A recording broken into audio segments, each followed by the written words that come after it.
Well, good afternoon, everybody, and welcome to episode 30, I don't know, 34, 35 of Fundraising BIDness Talk.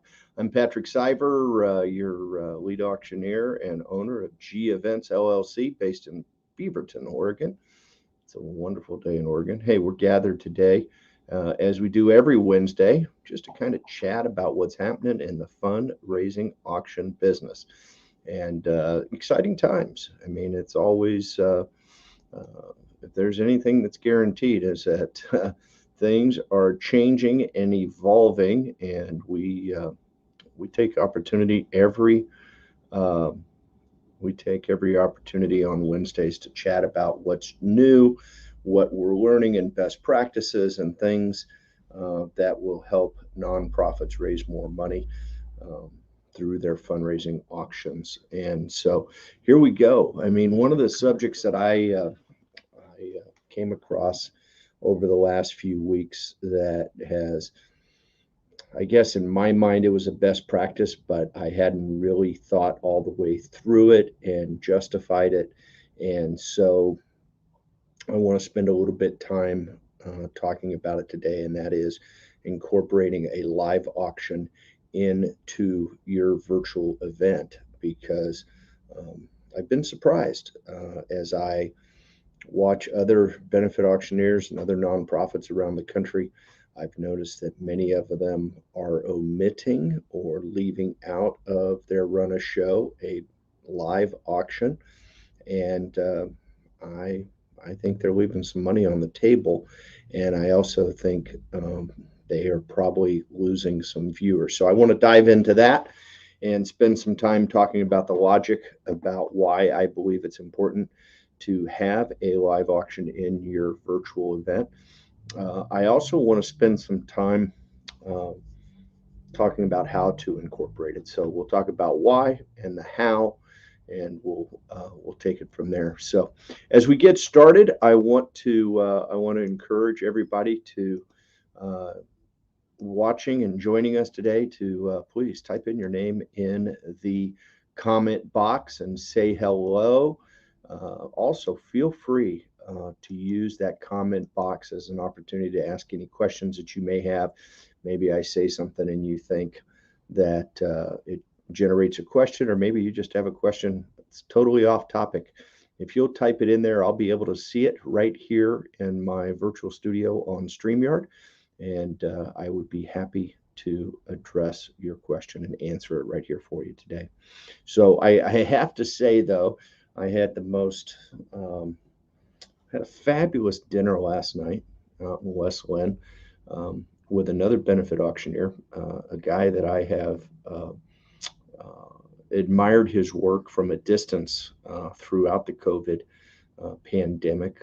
A gentleman named Freddie Silvera. Freddie is based in Sacramento, California, and in addition to being a dynamic benefit auctioneer, he also does some motivational speaking. And he reached out to me and said he was going to be in town and wondered if I was free. And so we hooked up for dinner last night, and it was absolutely um, wonderful conversation about the industry and what we're seeing and what we feel are best practices. So I'm sure I'll sprinkle some of that in today, but it was great to spend some time with Freddie. He's really taken the industry by storm here the last several years. He just started as a benefit auctioneer, I think, in 2017 or so, and is doing some fabulous work. So great to spend time with Freddie. We had an opportunity to visit when I was down in the Benefit Auction Summit in San Antonio a few weeks ago, and then last night was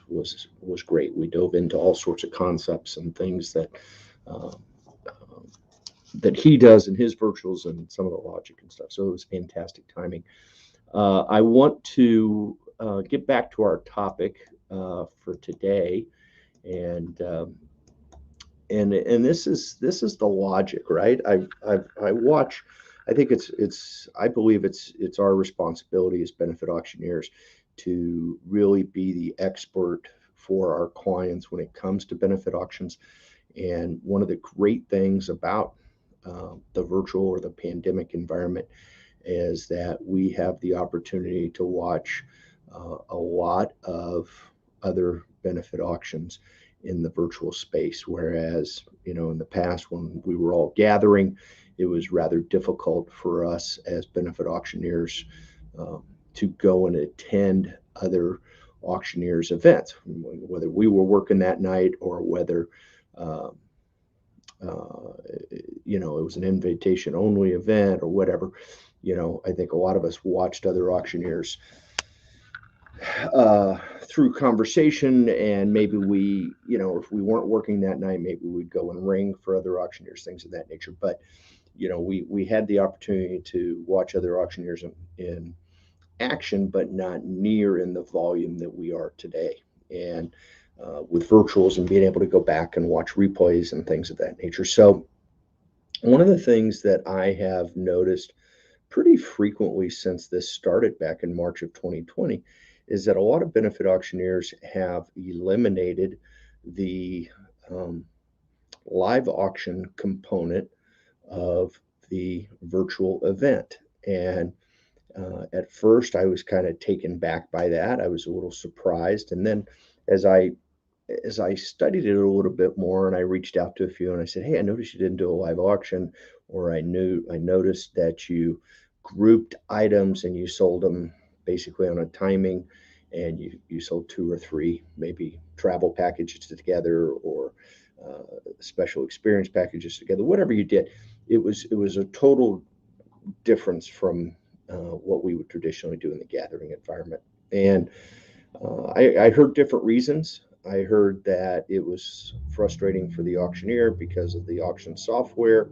I heard it was something that I noticed some nonprofits were making the decision to not hire a benefit auctioneer. And so, they didn't feel like the bid calling was something they were going to do. So they didn't do a live auction. I heard all sorts of different reasons. And um, I must say, I have a different opinion. I believe differently. I believe that the live auction component definitely belongs in a virtual. And let me explain why.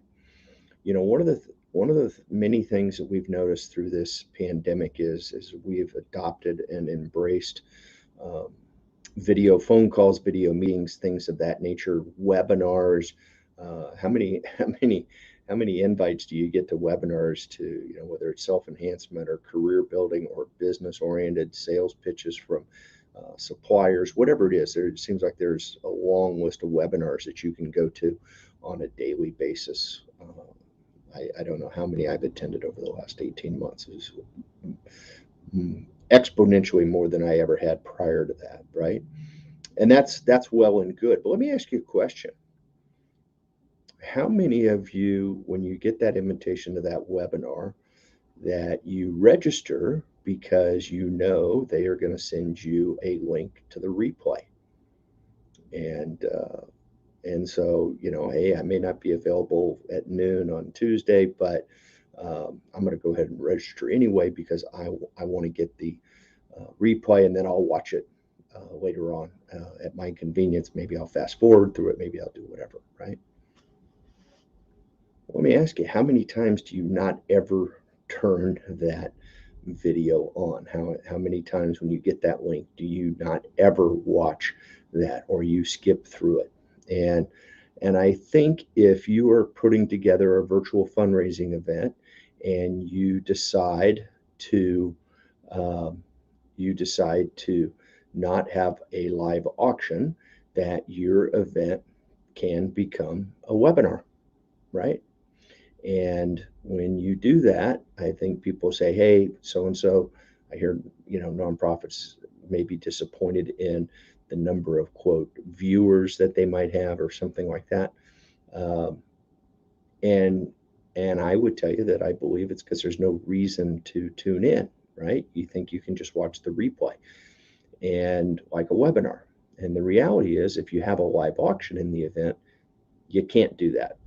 You can, but it's not near as fun when you cannot bid, right? So having that live auction in your virtual event separates you from that webinar, right? Because watching the replay, can't bid on a replay and win that trip to Mexico or win that vacation home uh, week-long package that they're offering in the live auction. And so I have from day one been very adamant that we should incorporate the live auction component into the virtual. Now, with that comes a whole another group of challenges, let's call them, or opportunities, depending on how enthusiastic and optimistic you are. But I think there is some other challenges that come with that, and these are legitimate. These are legitimate.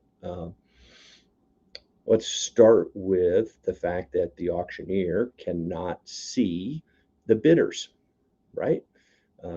I can, in a virtual event, if I'm forced streaming to a YouTube or streaming into the auction platform, whatever we're doing, I cannot see visually those bidders like I could in a gathering environment. And as a trained professional benefit auctioneer, I'm going to tell you that we are trained to read body language and read people's reactions, and we can when we're bid calling, we know we have a sense of when to push and a sense to when to pull and when to sell it and all those different things. And when all of a sudden we're looking into this tiny lens in front of us, we don't have that. Okay. And that can be challenging. The other thing that is incredibly challenging would be that um, the what we call latency. Now, latency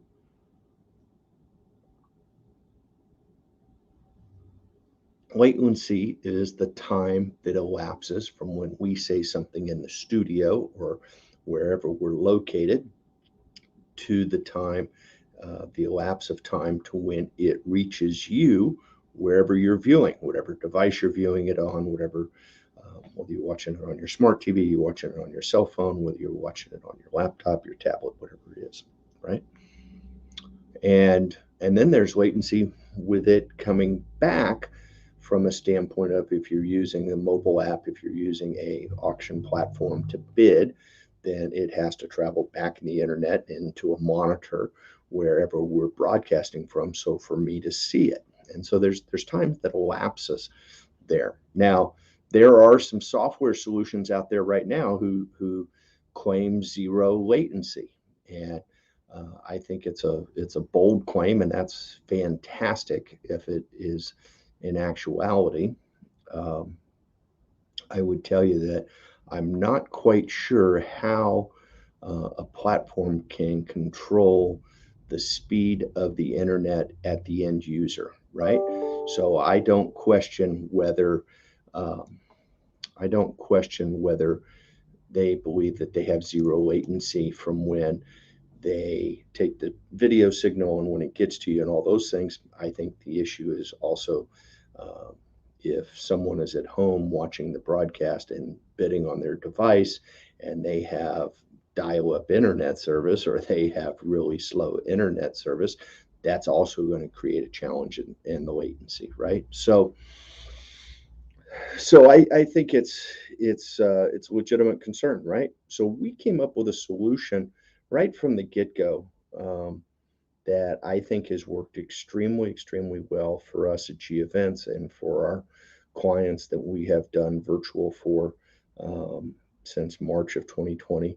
That has allowed them to continue to create revenue and raise quite a bit of money and to engage the folks. And that I'm going to run through that. So let's talk about it. If we're going to do G Events is going to and myself are going to do a virtual event with you, I'm going to encourage you to have a live auction component. I'm going to encourage you to allow the bidding to be done online through your auction platform.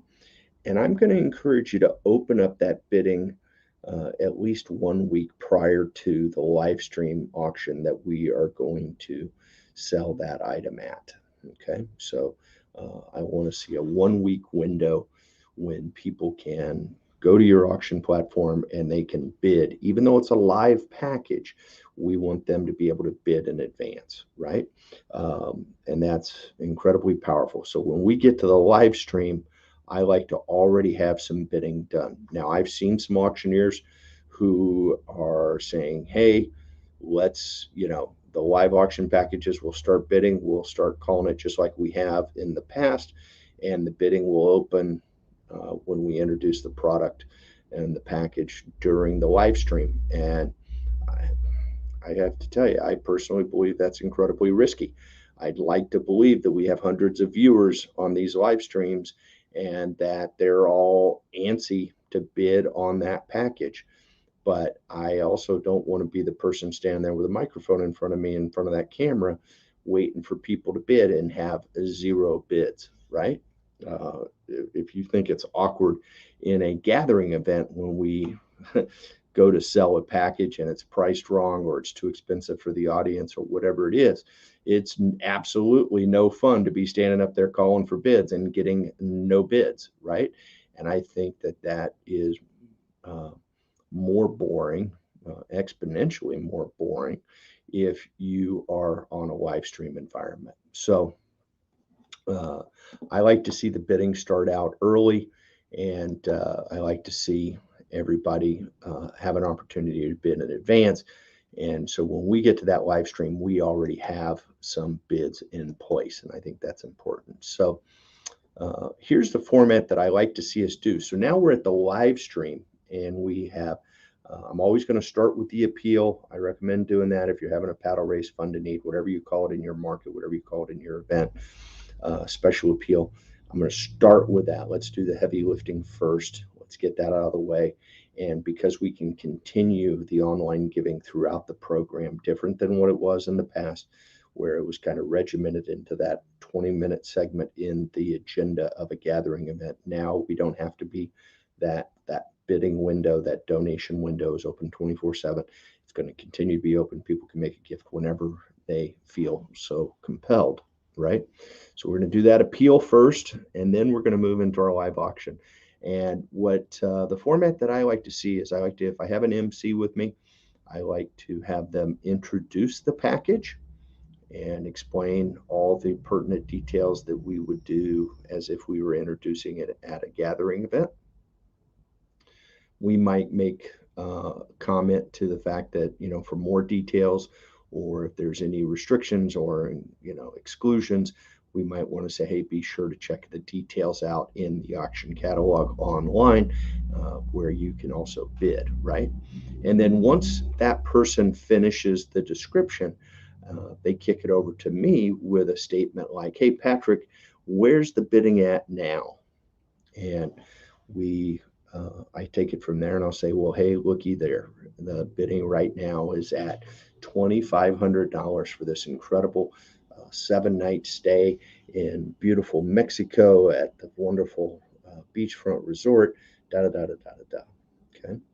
And then I'll say who's got the bid. I'll say, hey, we're currently with John at $2,500. This is fantastic, folks, but I really, really we want to raise a lot of money for our nonprofit.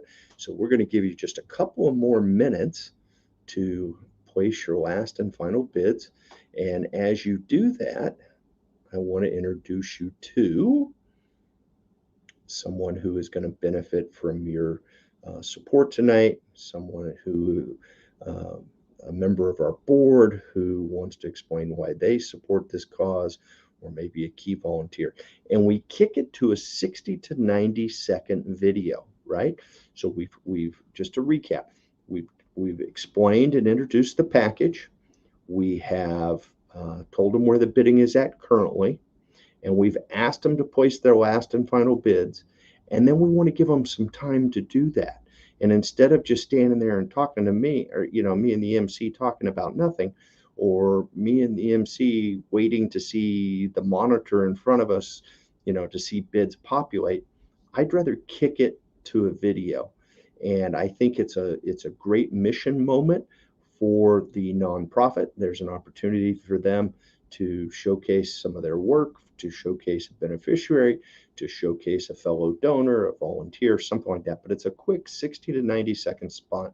And then when we come back from that, we come back to live in the studio or wherever it may be, then I will have had 60 to 90 seconds of people having the opportunity to bid, and I will see those bids.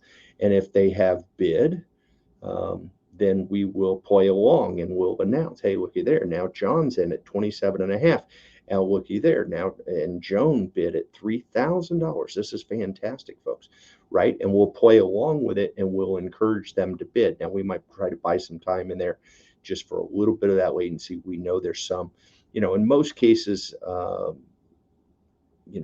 if someone has a solid internet connection on their end, if we're in the studio at the AV department, one of our absolute favorite folks to work with in this virtual environment, then we know that we're about a 5-second or so delay, 5 to 10 seconds from when I say something in the studio and when the person on the other end hears. And we're streaming through Vimeo, the Vimeo platform, which is fabulous. And so that gives me, I can kind of, stall comfortably in that window, right? And that's if I have bids. If I have no bids, right, because we started the pre-bidding, or we started the bidding 7 days in advance, we may have bid it up as far as it's going to go based on the audience. I don't know. But if we haven't received any bids, then we'll go ahead and sell it when we come back from that testimonial video, and then we will move on to the next package. But I think that this format has been extremely successful for our clients. It's a format that we have seen success with and that we feel very strongly about. And I think it separates your virtual fundraising event from being a webinar, is being able to incorporate a live auction into your broadcast. And I think that is crucial to your success, right? I know I got a question earlier today from somebody who said, hey, what is, how many live auction packages should you have? We used to have 14 in our gathering event, or we had 25 if it was a, traditional Catholic school or school environment. I know our good friend Lance Walker, who is an incredibly a legend in the benefit auction world, has taught BAS for many, many years. Poor Lance always tells the class about the school auctions that he does back in Tennessee, and they'll have 70 live packages. I'm like, holy smokes. I mean, that's a 2 or 3 day event, it seems like to me, right? But people ask on a virtual, what do you, live auction, what do you see? The formula that we use is 5. We like to see a maximum of 5 live auction packages. We've done 6, but 5 really seems to fit, a maximum of 5. That helps us get into that hour-long window for the entire live stream. So if we, I know I did a show a few months ago about the run of show, but we would like to see a special appeal with probably through 3 groups of ask.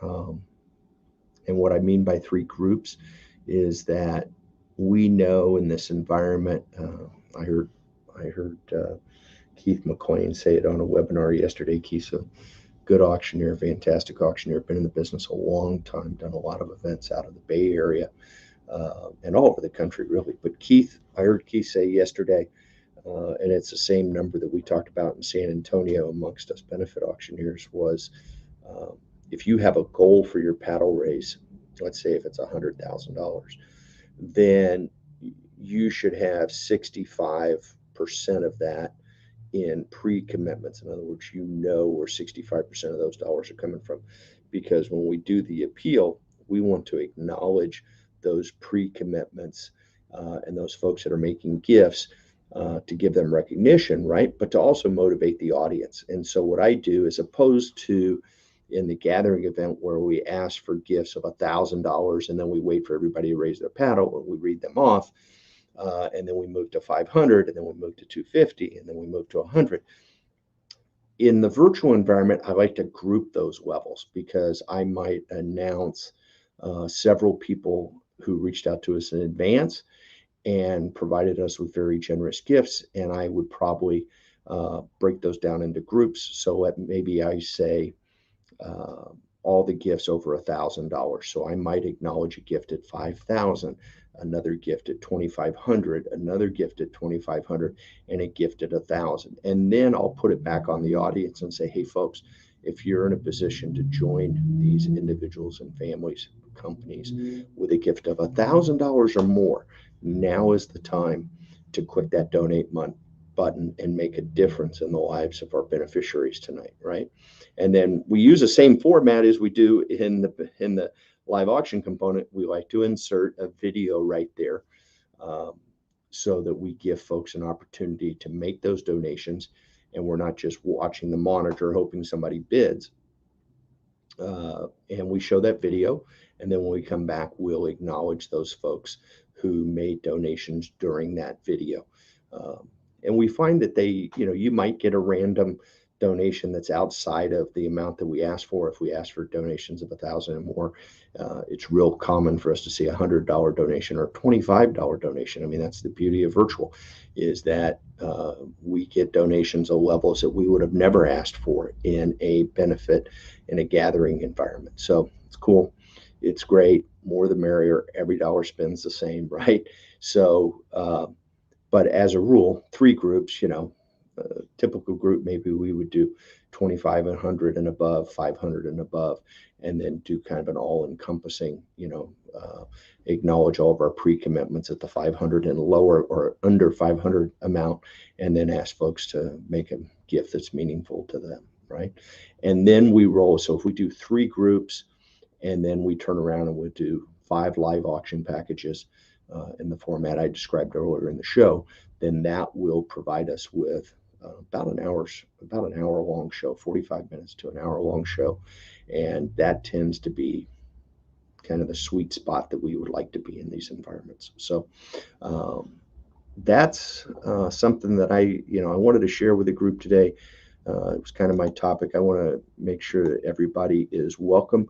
If you have any questions, I know we've got a couple of viewers watching now, and if we coming in on our Facebook and on our Twitch account, it looks like, and if you have a question, would like to ask and have me answer, it doesn't have to be about live auctions and virtuals. It could be anything to do with the fundraising auction BIDness. Fire those questions up. Let's answer them. And at worst, feel free to say hello.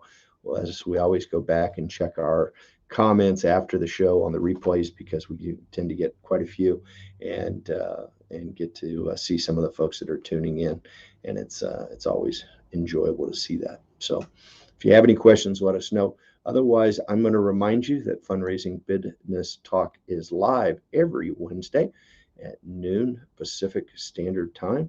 And if you miss an episode, you can always go to Fundraising BIDness Talk, and I stress the BIDness talk.com, and you can watch all today. Is it episode 35 or 34? I think this is 35. If it's episode 35, you'll be able to watch all episodes right there on Fundraising BIDness Talk. I know last week I mentioned George Franco, our good friend from Atlanta, Georgia, as a benefit auctioneer. He was going to be with us this week. He had a conflict come up. He's doing an auction in Virginia, and this weekend for a big client of his, and they had scheduled some type of conversation and trying to get all the puppies in a basket. He was not able to join us this week, but he is on the agenda for next, and he'll be joining us from his office there in Atlanta, Georgia. We'll talk about what's going on in the auction business there. And I also want to make sure that, I mentioned having dinner with Freddie last night, and I am looking forward to, Freddie said, yeah, I'll join you anytime. So I'm going to make him hold true to that. And we're going to talk to Freddie. We'll bring Freddie on the show here in the coming weeks. Got a little quick comment from our good friend Lindsay Zogas. Lindsay is a graphic designer extraordinaire and a theme specialist, I call her. She is, we met Lindsay through St. Rose, our good friends at St. Rose Catholic School, and we're looking forward to working with Lindsay again this spring to produce an event for them, maybe a hybrid, maybe whatever it's going to be. We did a really fun event with Lindsay last year. She had a great concept, and we blew it up. It was called Stand Up for St. Rose, and it was a virtual event. Had a stand-up comedy theme, so a little bit of a play on words: stand-up comedy and stand up with your wallet for St. Rose. And we had a great time. So it's great to have you tuning in as always, Lindsay. Always appreciate your feedback and questions, and sharing your information with our other guests and viewers, because if you're looking for someone to help you with graphics and creative design and things of that nature on your next event, whether you're theming it for a virtual or theming it for a gathering or a hybrid, reach out to Lindsay and she can help you out. So you can always reach us as you want at geventsllc.com. And even if you want to schedule a time, there's actually a Calendly widget, they call them, I guess, and you can schedule a 30-minute or an hour conversation with me, and love to have you reach out and help you with whatever we can help you with, whether it's virtual, in-person, hybrid. We've experienced all three formats and had success in all three formats.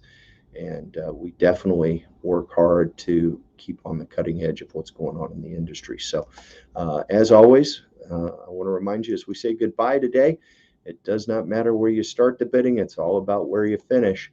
And keep them going and bid high and bid often, folks. Appreciate you joining us today. You have a great day now. Go out there and raise some money. Bye-bye.